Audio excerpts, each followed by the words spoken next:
அனைவருக்கும் வணக்கம். இந்த நாட்டின் உயரிய விருதான Order of the Star and Key of Indian Ocean விருது பிரதமர் மோடிக்கு வழங்கப்பட்டுள்ளது. சரியான விடை மொரீஷியஸ். 2025-26ஆம் ஆண்டில் புற்றுநோயாளிகள் பராமரிப்பு மையம் எத்தனை அமைக்கப்பட உள்ளது?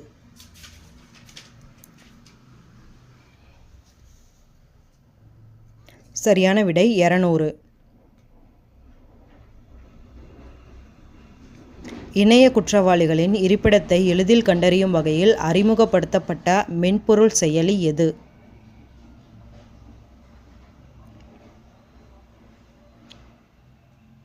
சரியான விடை பிரதிபிம்ப். இந்தியாவின் முதல் பெண் மத்திய சட்ட செயலராக நியமிக்கப்பட்டவர் யார்?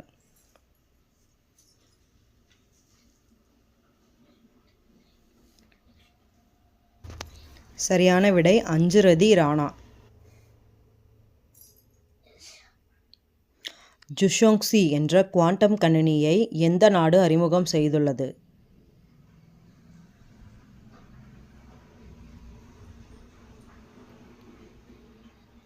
சரியான விடை சீனா. குடியேற்றம் மற்றும் வெளிநாட்டினர் வருகையை முறைப்படுத்துவதற்கான சட்டத்தை இயற்றுவது எந்த பட்டியலின் கீழ் வருகிறது?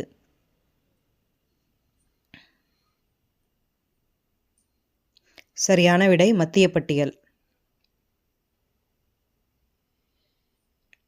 பிரதமரின் விவசாயிகள் நிதியுதவி திட்டம் எந்த ஆண்டு தொடங்கப்பட்டது?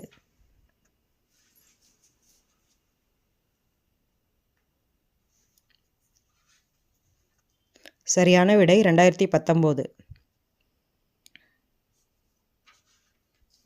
பெண்களுக்கான ஆசிய கபடி சாம்பியன்ஷிப் போட்டியில் எந்த அணி சாம்பியன் ஆகியுள்ளது?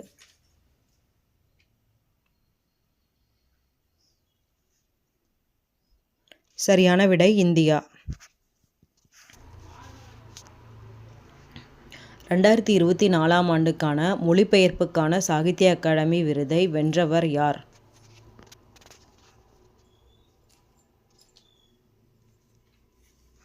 சரியான விடை விமலா.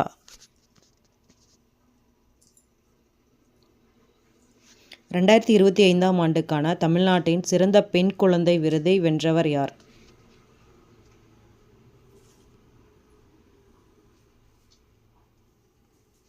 சரியான விடை சௌமியா.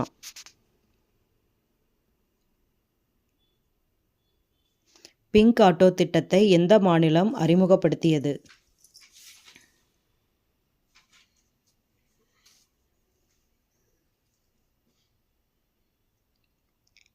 சரியான விடை தமிழ்நாடு. மகிழா சம்ரிதி திட்டத்தை தொடங்கிய மாநிலம் எது?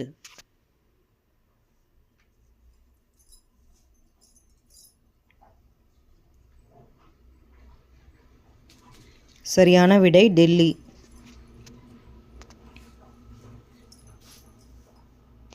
இந்தியாவின் முதலில் எந்த உள்ளாட்சி அமைப்பு தனது பட்ஜெட்டில் காலநிலை அத்தியாயத்தை சேர்த்துள்ளது?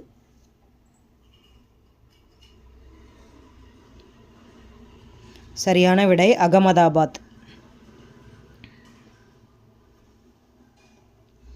ஜாங்கீரோடு எலக்ட்ரானிக் நகரத்தை ரத்தன் டாடா எலக்ட்ரானிக் நகரம் என்று பெயர் மாற்றிய மாநிலம் எது?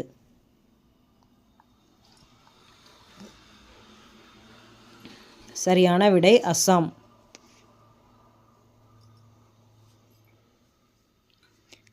உலக நிலையான வளர்ச்சி உச்சி மாநாடு எங்கு நடைபெற்றது?